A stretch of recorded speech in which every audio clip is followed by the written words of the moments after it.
بسم اللہ الرحمن الرحیم۔ السلام علیکم، آپ دیکھ رہے ہیں الف نیوز اور میں ہوں آپ کے ساتھ ماجد علی۔ شامل کرتے ہیں آج کی headline. Army chief general Qamar Javed Bajwa سے ترک کمانڈر کی ملاقات، فوجی تعاون کو فروغ دینے پر اتفاق۔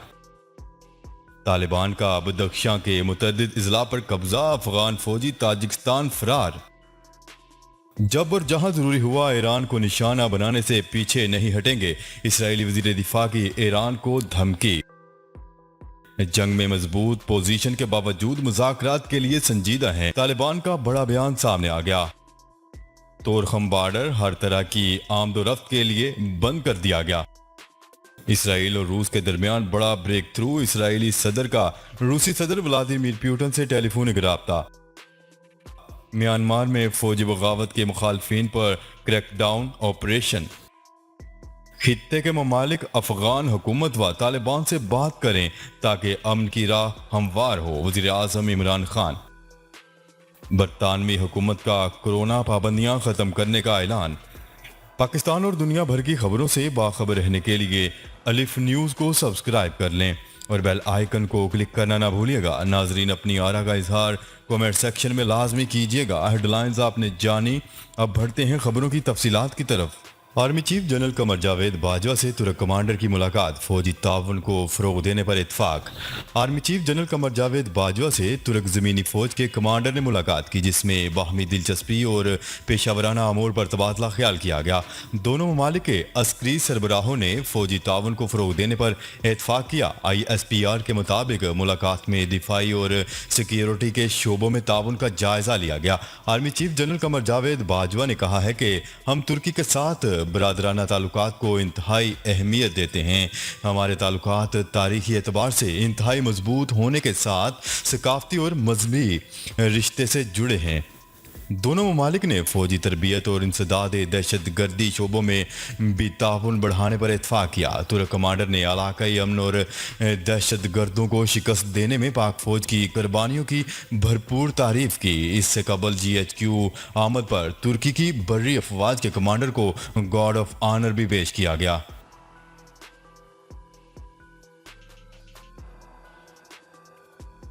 خبر کے اگلے حصے میں بات کرتے ہیں۔ افغانستان میں طالبان کی پیش قدمی جاری ہے اور انہوں نے بغیر لڑے ہی بدخشاں کے متعدد اضلاع کا کنٹرول سنبھال لیا ہے، جبکہ سینکڑوں افغان فوجی ہتھیار ڈال کر پڑوسی ملک تاجکستان فرار ہو گئے۔ نیوز رپورٹ کے مطابق افغانستان کے شمالی صوبہ بدخشاں میں طالبان تیزی سے پیش قدمی کرتے ہوئے سرحد کی طرف بڑھ رہے ہیں۔ تاجکستان کی قومی سلامتی کمیٹی نے بتایا ہے کہ مزید 300 سے زائد افغان فوجی سرحد عبور کر کے تاجکستان میں داخل ہو گئے، جہاں انسانیت کے ناطے پناہ دے دی گئی ہے۔ اپریل کے وسط میں جب سے امریکی صدر جو بائیڈن نے افغانستان کو ہمیشہ کی جنگ قرار دیتے ہوئے وہاں سے واپسی کا اعلان کیا ہے، تب سے ہی طالبان تیزی سے ملک میں غالب آتے جا رہے ہیں۔ تاہم بدخشاں میں فتوحات اس لیے غیر معمولی نوعیت کی حامل ہیں کہ یہ امریکہ کے اتحادی سرداروں کا ہمیشہ سے مضبوط گڑھ رہا ہے، جنہوں نے 2001 میں طالبان کو شکست دینے میں امریکہ کی مدد کی تھی۔ اب طالبان کا ملک کے 421 اضلاع میں سے 1/3 پر قبضہ ہو چکا ہے۔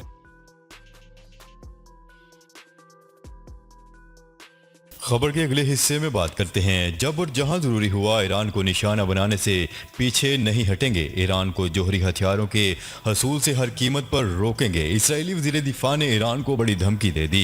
اسرائیل کے وزیر دفاع نے کہا ہے کہ ایران کو جوہری ہتھیاروں کے حصول سے روکنے کے لیے اسرائیل جب اور جہاں ضروری ہوا وہاں کارروائی کرے گا۔ عالمی خبر رساں ادارے کی رپورٹ کے مطابق یہ بیان ایک ایسے موقع پر منظر عام پر آیا جب گزشتہ ماہ ایرانی جوہری تنصیب پر حملے کے ممکنہ رد عمل کے طور پر ایران نے چند دن قبل اسرائیلی کارگو جہاز کو روک لیا تھا۔ نیوز رپورٹ کے مطابق اسرائیلی وزیر دفاع نے نجی ٹی وی چینل کو انٹرویو دیتے ہوئے کہا ہے کہ ایران کے ساتھ ہمارا تنازع چل رہا ہے، ہمیں خود اپنا دفاع کرنا ہے۔ ہم ایران کو جوہری ہتھیاروں کے حصول سے باز رکھنے کے لیے پرعزم اور خطے میں ایران کا منفی اور جارحانہ رویہ بھی ختم کرنا چاہتے ہیں۔ اس سے قبل اتوار کو اسرائیلی وزیر اعظم نفتالی بنیٹ نے ایران کے حوالے سے دفاعی اور سفارتی عہدیداروں کے اعلیٰ سطح کے اجلاس میں شرکت کی، جس میں خصوصی طور پر ایران کے جوہری منصوبے، امریکہ اور ایران کے حوالے سے چل رہی بات چیت پر گفتگو کی گئی۔ خیال ہے کہ 2018 میں اس وقت کے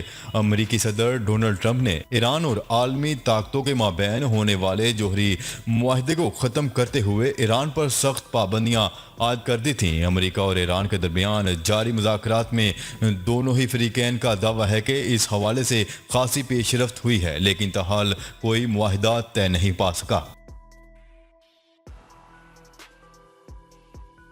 خبر کے اگلے حصے میں بات کرتے ہیں۔ ترجمان افغان طالبان ذبیح اللہ مجاہد کا کہنا ہے کہ میدان جنگ میں مضبوط پوزیشن کے باوجود طالبان مذاکرات کے لیے سنجیدہ ہیں۔ برطانوی نیوز ایجنسی کو انٹرویو دیتے ہوئے ذبیح اللہ مجاہد کا کہنا تھا کہ آنے والے دنوں میں افغان حکومت سے مذاکرات میں تیزی آئے گی۔ انہوں نے کہا ہے کہ دونوں جانب سے تحریری امن منصوبے کی تیاریوں میں ایک ماہ لگ سکتا ہے۔ دوسری جانب ترجمان وزارت افغان امور نے ذبیح اللہ مجاہد کے اس بیان کا خیر مقدم کیا ہے۔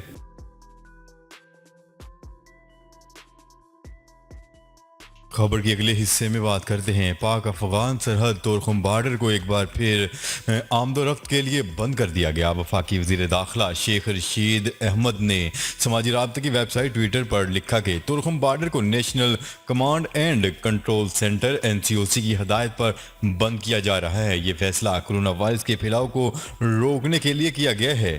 انہوں نے کہا ہے کہ پاک افغان سرحد پر تورخم امیگریشن مرکز ہر طرح کی آمد و رفت کے لیے اس وقت تک بند رہے گا جب تک NCOC کی طرف سے نئی ہدایات وزارت داخلہ کو موصول نہیں ہو جائیں گی۔ خبر کے اگلے حصے میں بات کرتے ہیں۔ اسرائیل کے وزیر اعظم نفتالی بینیٹ اور روس کے صدر ولادیمیر پیوٹن نے جلد ہی ملاقات کرنے پر اتفاق کر لیا۔ اسرائیلی وزیر اعظم کے دفتر سے جاری ہونے والے ایک بیان میں کہا گیا ہے کہ نفتالی بینیٹ کے اقتدار سنبھالنے کے بعد پہلی ٹیلی فونک گفتگو کے دوران دونوں رہنماؤں نے سلامتی اور مفاہمتی امور پر تبادلہ خیال کیا ہے۔ بیان میں کہا گیا ہے کہ نفتالی بینیٹ نے قیدیوں اور لاپتہ افراد کے مسئلے پر مدد اور علاقہ استحکام کو برقرار رکھنے کے لیے روس کے کردار اور پیوٹن کا شکریہ ادا کیا۔ خبر کے اگلے حصے میں بات کرتے ہیں۔ میانمار میں فوجی بغاوت کو تسلیم نہ کرنے پر ایک گاؤں پر قابض قانون نافذ کرنے والے اداروں نے کریک ڈاؤن آپریشن کیا، جس کے دوران اہلکاروں کی فائرنگ سے 25 افراد ہلاک ہو گئے۔ عالمی خبررساں ادارے کی رپورٹ کے مطابق رواں برس فروری میں میانمار کی منتخب حکومت کو ہٹا کر اقتدار پر قابض ہونے والی فوجی قیادت کے خلاف ملک بھر میں احتجاج کا سلسلہ جاری ہے۔ ملٹری قیادت کی جانب سے مظاہروں کو طاقت سے کچلنے کی واضح احکامات کے بعد قانون نافذ کرنے والے اداروں نے احتجاج میں شریک شہریوں کے خلاف کریک ڈاؤن آپریشن شروع کر دیا ہے۔ خبر کے اگلے حصے میں بات کرتے ہیں۔ وزیر اعظم عمران خان کا کہنا ہے کہ خطے کے ممالک کو چاہیے کہ وہ افغان حکومت اور طالبان سے بات چیت کریں تاکہ امن کی راہ ہموار ہو سکے۔ نیوز رپورٹ کے مطابق انہوں نے یہ بات صوبہ بلوچستان کے علاقے گوادر میں ترقیاتی منصوبوں کے افتتاح اور مفاہمتی یادداشت پر دستخط کے حوالے سے منعقد تقریب سے خطاب کرتے ہوئے کہی۔ وزیر اعظم عمران خان نے واضح طور پر کہا ہے کہ اگر افغانستان میں حالات خراب ہوئے تو اس کے اثرات خطے میں بھی پڑ سکتے ہیں۔ انہوں نے کہا ہے کہ پاکستان کی کوشش ہے کہ افغانستان میں سیاسی تصفیہ ہو۔ انہوں نے کہا ہے کہ اس کے لیے طالبان کے ساتھ بھی بات چیت کی کوششیں کریں گے۔ وزیر اعظم عمران خان کا کہنا تھا کہ افغانستان پہلے بھی طویل خانہ جنگی کا شکار رہا ہے۔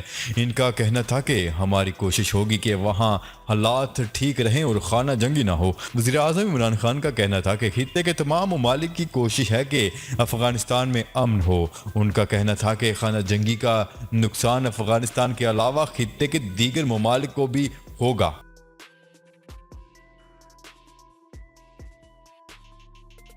خبر کے اگلے اور آخری حصے میں بات کرتے ہیں۔ برطانوی حکومت نے 19 جولائی سے عالمی وبا کرونا وائرس کی پابندیاں ختم کرنے کا اعلان کر دیا۔ غیر ملکی خبرساں ادارے کی رپورٹ کے مطابق برطانوی وزیر اعظم بورس جانسن نے کہا ہے کہ 19 جولائی سے ماسک پہننے کی پابندی ختم ہو جائے گی، تاہم رضاکارانہ طور پر پہنا جا سکے گا۔ انہوں نے کہا ہے کہ کرونا کی پابندیوں سے عائد کی گئی 1 میٹر کی سماجی فاصلے کی شرط اور گھروں میں صرف 6 افراد کی ملاقات پر پابندی بھی ختم کر دی جائے گی۔ ان کا کہنا تھا کہ گھروں سے کام کرنے کی شرط بھی ختم کر دی جائے گی۔ 19 جولائی سے تمام بزنس اور نائٹ کلب کھول دیے جائیں گے۔ برطانوی وزیر اعظم نے مزید کہا ہے کہ کرونا کے ساتھ جینا سیکھنا ہوگا، ان لوگوں کو وائرس سے محفوظ رہنے کے لیے خود فیصلے کرنا ہوں گے۔